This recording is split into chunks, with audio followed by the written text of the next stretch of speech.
Hey there, guys. Welcome back to the Six Figure Biz podcast show. I wanted to just hop on today and talk to you a little bit about the 8 things that I use to help business owners prevent having confrontational conversations with their employees.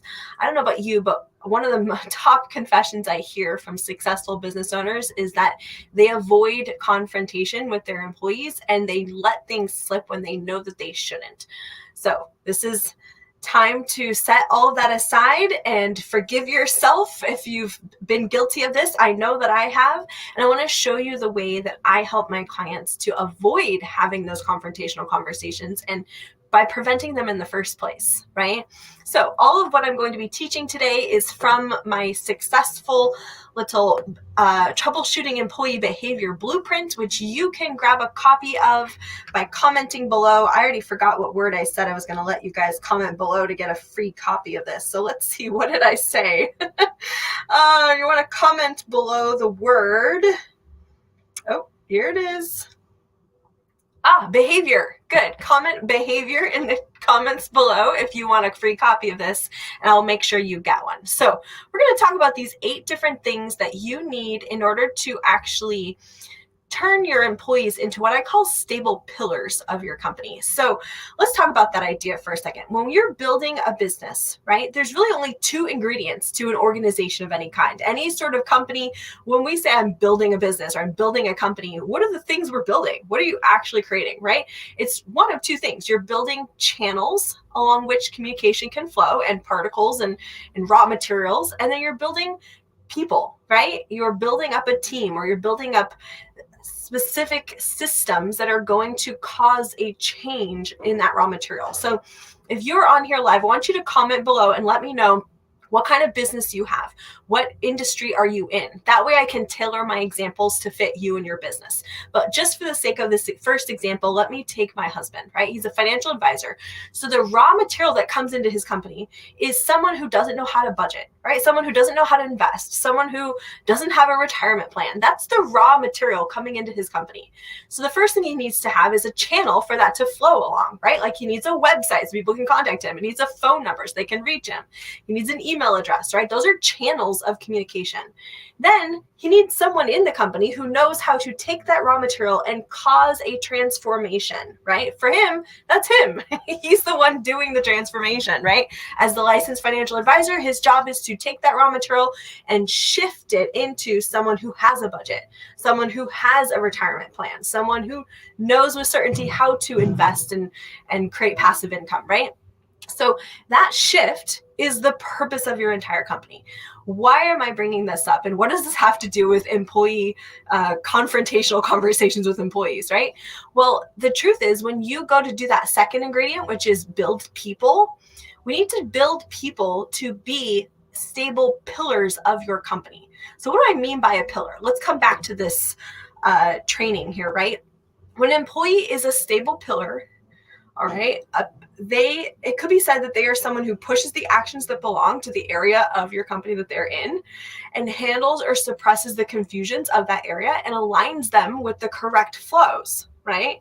A stable pillar employee is someone to whom you could give an order, give a project, and turn your back knowing full well that they would get that thing done. So look over in your mind all the employees that you have, the people on your team that you have right now. How many of them could you turn your back, right, on, knowing full well that they would get it done? I want you to comment below for me. How many of your employees do you have, right? So maybe you have 4 employees. You're going to type 4. And then right after that, I want you to type how many are actually stable pillars. So I've got 4 employees, I've got 3 stable pillars. I got 4 employees, I have 1 stable pillar, 0 stable. How many of them are stable pillars? The reason why I use the word pillar is because what is a pillar? If you look at the definition of a pillar, it's something along which everything else can rest. So if you have employees who are kind of shaky as a pillar, right? You're half the time they'll get it done, half the time they'll just slack off, half the time they'll show up on time, the other half they just disappear, they ghost you, they don't show up, right? If your employees are not stable pillars, we can't build anything on top of that, can we? Okay, so this is the first ingredient we need to have a successful company, is we need to have channels along which something can flow, and then we need pillars that we can put in place on which to build something.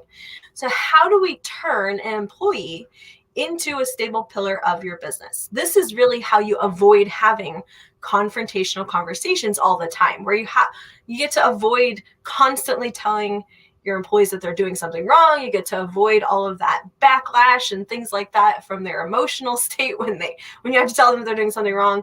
You get to avoid all of that when you just turn that employee into a very stable pillar. So let's talk about my 8 shortcuts to having stable employees. Shortcut number 1 is just hire the right person. Now, when I'm doing hiring in my own company or with my employees, with my clients, successful business owners, I teach them 7 different filters to put that employee through or applicant through before they ever become a member of your team. Right? There's 7 filters we want to put them through. For one, you've got testing, like employee testing, IQ testing, things like that. There's the job interview process. There's an exact way that we do that. So we make sure we hire someone who's very willing, hire someone who's very trainable, coachable, etc. Right? There's also the filter of finding out what their purpose is behind taking the job. Are they just here because they need to make money? Well, all right, that's fine. Everybody needs to make money. But if that's their only reason for having this job, then what fuels you is not what fuels them. Okay. And fuel is a very important part of an employee. We have to dig in that job interview process and figure out what fuels this person, what lights them up, what gets them excited. Are they excited by the mission that your company has? If they're not excited by that, it's going to be difficult to keep them on the same page with you. Right? So for example, coming back to Ben and his example of a financial advisor, he lights up when he talks about finance, not because he loves to roll in money, right? But because he loves the transformation he causes. You can see it in his face, right? As his wife, I can see it, but also as his business coach, I can see it when he gets in front of a client who is young and has never been taught anything about money, and he educates them and he shows them how a budget is not just a piece of paper you stuff in a drawer. It's a living, breathing document that you want to have in front of your face when you go shopping, right? Like, he shows them how to use a budget to create passive income, use a budget to create wealth, right? And it lights him up. So if he's going to hire someone, or in his case, if he's going to recruit someone onto his team, he only wants to recruit people who light up about finances, right? Who light up about that transformation. They don't have to have the same reason or the same why as he does. They can love it for a completely different reason, but that mission has to light them on fire. Otherwise, we're hiring the wrong person, right? And you might say, oh, well, I'm just hiring a janitor. I'm just hiring a front desk person. It doesn't matter what role the person has. They have to be in alignment with this job has to be in alignment with their goals and their purpose in life in order for them to be successful as an employee. Okay, let's zoom in here a little bit so you guys can really see this. I want to bring this point home. So step 1 is just hire the right person. Don't hire toxic people, but also don't hire people who are off purpose in what they're doing with you, right? Step number 2, onboard the person correctly. So fine, you've hired them. Now, how are we going to introduce them to their role? That first introduction to their first day of work is so important. I recently did some executive coaching for an 8-figure company out in Tampa, Florida, and I fell in love with this company's culture. It was a fantastic place to work. And they actually offered me a position as a vice president of the company, which I obviously didn't take because it's not along my purpose line. I want to be a business coach. But the interesting thing is that when they first hire somebody, that person goes through a 2-week training period before they ever take on their role. And I found that fascinating, that this company is investing 2 weeks of paid training time into someone before they ever actually put them to work. And the power of that, guys, the power of doing that is that by the time the person actually starts touching the work that they're supposed to do, they're already on board. They already know the company rules. They've already started to fall in love with the company culture, and they are a member of that team. Now, I'm not suggesting that we all need to do this, right? As small business owners, most of the time we can't afford to give someone 2 weeks of paid training before they ever start, right? But The point here is that when we hire somebody, that onboarding period is very important. Oftentimes I see a business owner just dump a bunch of, job duties on the person that they need to memorize. Like, here's your 2-page long, 12-point list of job duties. Make sure you do all of those. This is not the right way to onboard an employee. The correct way to do it as a small business owner is to tell them the purpose of their role. Remember, the raw material coming in, there's a change at every single point in the company. There's a change that has to happen. So what is the change that they're supposed to cause? I've done this exercise with companies where I walk in and I start asking the employees, especially the ones who are struggling to meet expectations, I start asking them, what is the role that you're here to do? What is the purpose of your role? What are you supposed to accomplish for the company? And most of the time they have either no answer at all, or they have kind of a skewed idea of what they're supposed to be producing, right? Like, let's take a receptionist. You might say, what's the role of a receptionist? Well, if you ask her, she might say something like, oh, I'm here to answer the phones, or I'm here to keep reception clean, or something like that. That's not the purpose of a receptionist, right? In a service-based business, an appointment-based business, a receptionist's job is to keep the schedule full. She's not supposed to just sit there and wait for the phone to ring. If the phone rings, yes, she should answer it. That's a job duty, but it's not the purpose, right? The purpose of that front desk role in a healthcare practice, in a lawyer's office, anywhere where you have a brick and mortar business, a service-based, appointment-based business, right? The receptionist's job is to actively fill that schedule. So if the phone's not ringing, she should be on the phone calling to past clients, calling existing clients, trying to get them rescheduled, right? Like, this is a very active role, but it's not about giving her further lists of job duties. No, it's about giving her that umbrella idea of, here is your purpose, right? Your purpose as a front desk person is to fill the schedule, keep it full, and make sure that the person, the executive or the doctor or the lawyer, whoever's back next to you, right, waiting for those appointments, make sure that person has all the pertinent data they need to do their job. Right? So can you see how there's raw material that comes in? She makes this shift. She gets that person scheduled.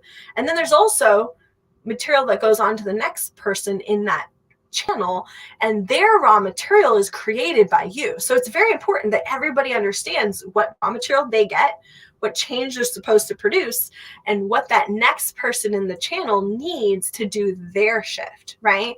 This is how we get a very efficient, very effective team actually built, is everybody understands the purpose of their role, not this litany of job duties, okay? So that's number 2. Let's look at number 3, apprenticing the person in their position. So I've seen this mistake made many times. And in fact, I myself have made this mistake before. You hire somebody who, quote, knows what they're doing, right? They're an expert at marketing, or they're an expert doctor, or they've already been fully trained up as a sales coach or whatever, right? You hire an expert and you expect that they're going to know exactly what to do. But here's the thing. They might be an expert in their area, but they don't know your company. They don't know how you want it done. So it's important to give people that training period.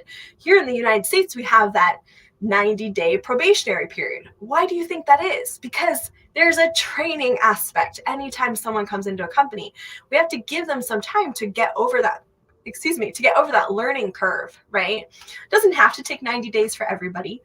Typically for me, if I don't have someone starting to produce some sort of, even if imperfect, result within the first couple weeks, I'm already considering letting them go, to be totally honest, right? I don't think it takes 90 days. But we do have to look at that and start apprenticing people. Now, what does it mean to apprentice? And why do I say apprentice and not train? I'm not talking about just on-the-job training. I'm talking about learning to do something the way you would do it, or the way the owner of the business would do it, depending, right? So most of the time, we as executives can sometimes have this tendency to not let go of a task and sort of like micromanage or hover over the person because they're not doing it 100% the way we would do it, right? Now, I always tell guys, like, look, if they're doing it 80% of the way you would do it, just let go at that point because it doesn't have to be your personality, your everything else, because they're not you. We're not trying to turn people into clones. We're just trying to make them effective and efficient and hold a certain standard in the company, right? So what we want to do then, if you look at my screen here, is we want to actually apprentice them. What does it mean to apprentice somebody? It means to show them, right? You're not just telling them, you're not just training them, you're actually showing them you doing it effectively and efficiently and quickly at the speed you want it done, at the standard you want it done, and then drilling them until they have each of the skills they need in order to do it that way. So a lot of it is repetition. A lot of it is watching you do it, not just reading about it or hearing about it, right? But really allowing them to see you do it so that they can do it to that standard. So that's apprenticeship. Notice we're only 3 steps in here, guys. If you were doing these things consistently in your company, can you see why you would actually have less confrontational conversations with employees? Because right here already, we've hired the right person. We've got a super willing, super positive, non-toxic person in front of you. Right then and there, just with that alone, you're going to have less confrontational conversations, right? Now we onboard them. That means they have the right purpose for being here. They're fueled by the same fuel that fuels you. They're here for the mission, right? And for the vision of where this company could go, not just for the money, right? Then we've apprenticed them so they know what standard things should be done to because they've seen you do it, right? Can you see already we're going to have less confrontational conversations, right? Now let's go to step 4, thorough and consistent job reviews.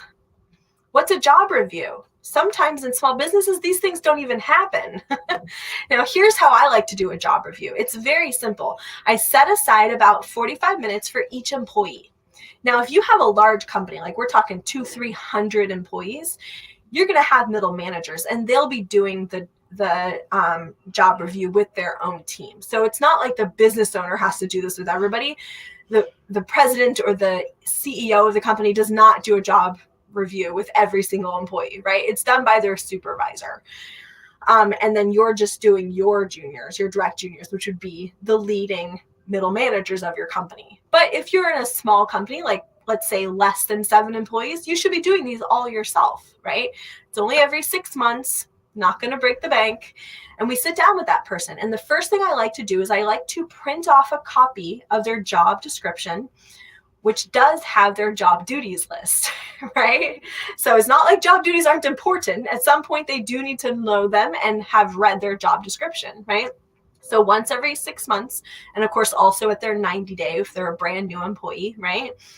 We sit down and we hand them a copy of their job duties list. And now what I like to do is have a little line next to every single job duty. And what I'm going to ask them to do is I'm going to hand them the paper and a pen. And I say, hey, look, I want you to take 5-10 minutes and do a self-assessment. And the way I like to do it is I say, I want you to rate yourself on a scale of 1 to 10 on how well you're doing each of these things. 10 being the best, you never make a mistake, you're perfect at it. 1 being you never do it or you've never done it in your life, right? And so I just make them go and do that self-assessment. It takes them about 5-10 minutes. You can walk away and do something else. They come back, they're finished, and now I sit down and I have their job duties list in front of me, and we use those as talking points to open the conversation on some of the ways that they could improve their performance, right? So you're going to have with you the employee file, right? All of their, the little chits people have written saying he didn't come to work on time, and all the good things people have written, commendations. I can't speak today. The things that have been written that the person did well, right? You're going to have that whole list for the summary of the last 6 months of their employment, and you have their job duties list, and you go down the list. And maybe at one point it says, will come on time for work. And he's written a 10, and you're realizing that he was late 20 times in the last month. So that would be a talking point. We are not in agreement. We're not in alignment on the expectation of that one job duty. Can you see how just going down each job duty and looking at what the employee thinks they're doing well, that you think they're not, or what the employee thinks they're not doing well at, that you actually thought they were doing fine, and using those as talking points to build agreement. What does agreement do? Agreement Every time we raise the agreement, we come to better agreements. We also raise the person's willingness to communicate to us. And with those two, we also raise their affinity, their degree of liking, right? So they'll like you more, which means that they're less likely to do things that would piss you off. And they'll also be more willing to communicate to you if we can build agreement. You see the power in that? When we do those things, when we do a job review correctly, we're actually building in a lot of rapport between you and the employee, which means you have less confrontational conversations, right? So we've done a performance review every 6 months. The other thing that's important that this employee performance review is doing when we do it is it gives the employee a voice, right? They may have issues with you. They may have issues with other employees, with other areas. We want to make it a very safe place for them to voice what's really going on. And I mean really going on. Like, sometimes you might ask them the question, this is one of my favorites, of what would you say are our top 5 weaknesses as a company right now? That's a fantastic question to ask in the performance review, because realize they're already an employee. They work and eat and breathe this every single day if they're a full-time employee, right? They probably are seeing weaknesses that you may not be aware of. And so asking every employee that question every 6 months in a one-on-one dialogue, a great way to actually identify inefficiencies, sources of trouble, etc., right? So performance reviews are definitely a big part of reducing the confrontational conversations you're having with employees. All right, number 5, manage only by productivity, not favoritism, nepotism, discrimination.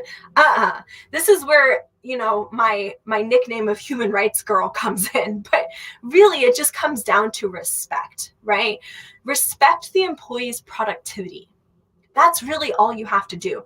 Don't treat them a certain way based off of their gender, their sexual preference, their race, their religious beliefs. Don't treat them differently based on anything at all except their productivity within the company.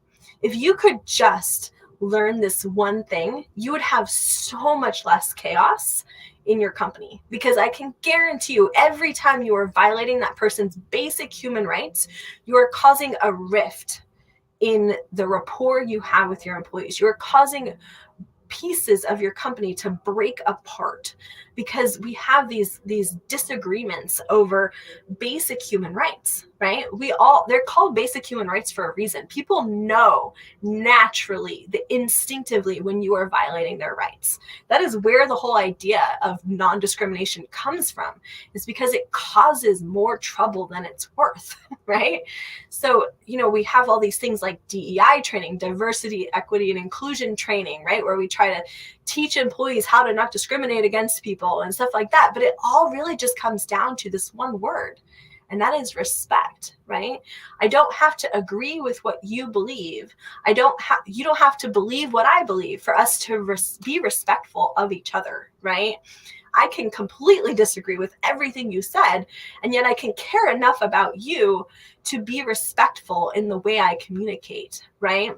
And that's really all it comes down to. So if we are respectful of employees and we demand that they be respectful of each other, we see less necessity for confrontational conversations.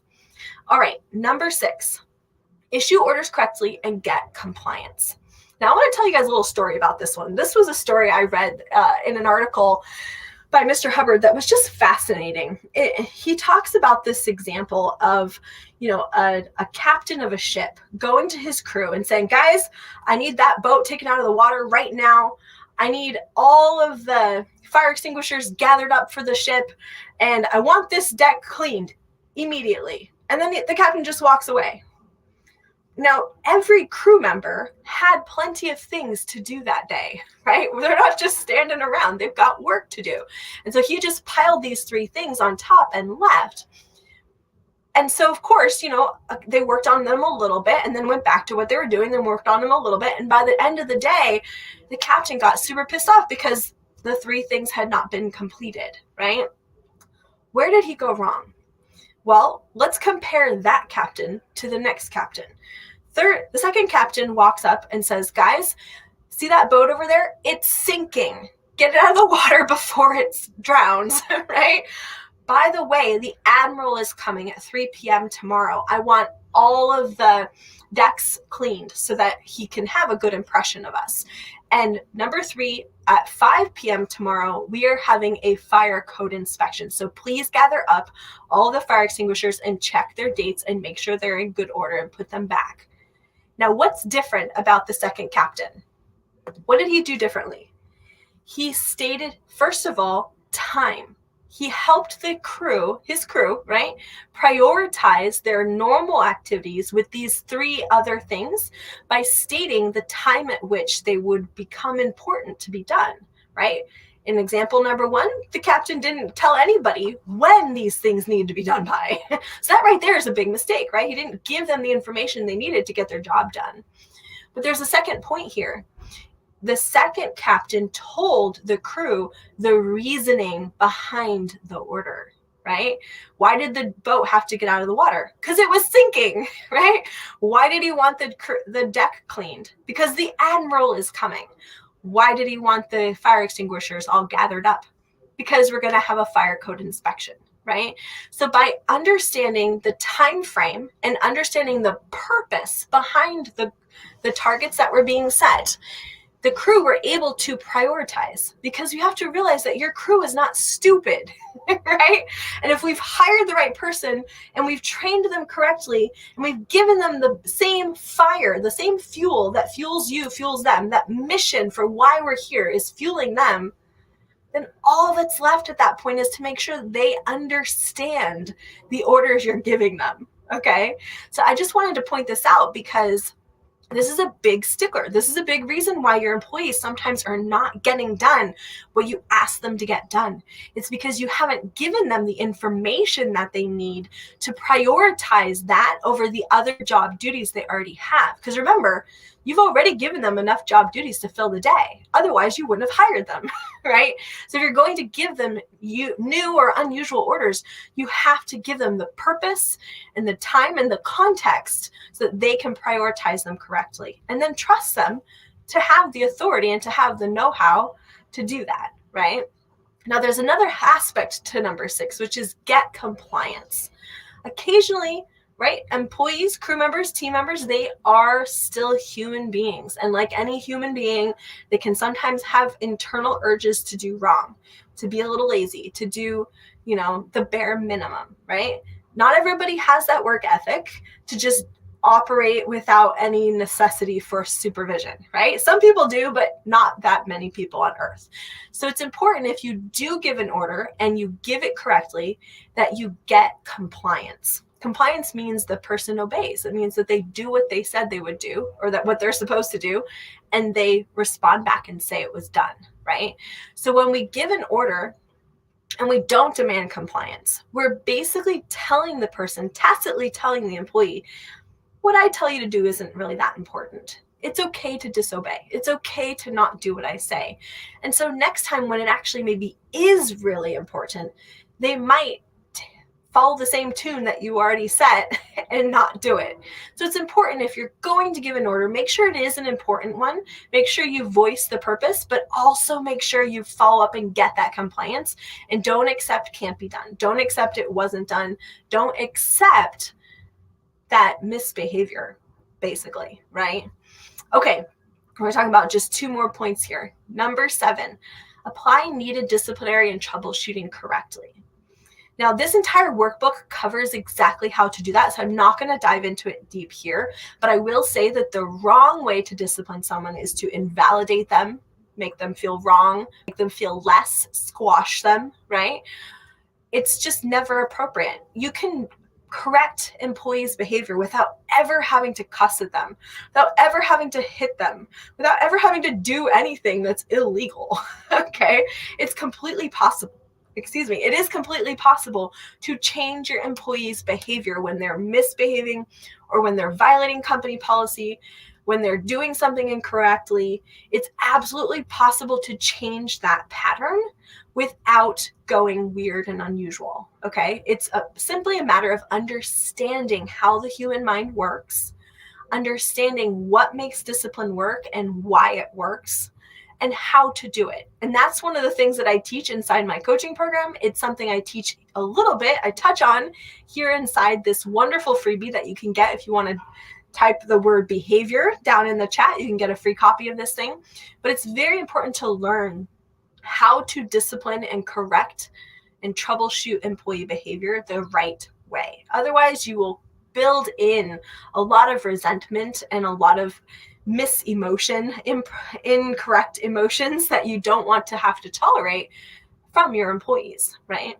Okay, and number 8, invest in training the person so that they can not only grow professionally, but also so that you can retain those employees. Oftentimes we forget that your employees are 3-dimensional human beings, right? They don't live, eat, and breathe work all the time.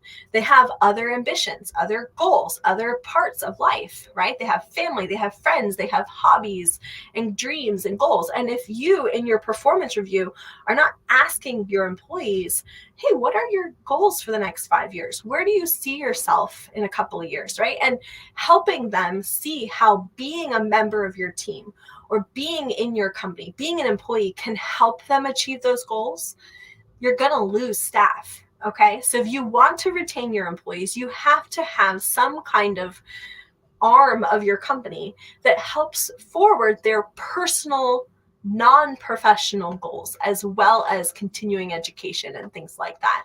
So I hope that this has been helpful for you. I absolutely know that applying these 8 different shortcuts will help you to have less confrontational conversations with employees. And if you would like a free copy of the workbook that I was just showing you, go ahead and type the word behavior below and I'll make sure that you get one. Thank you so much for coming on live, and I will see you guys next Monday.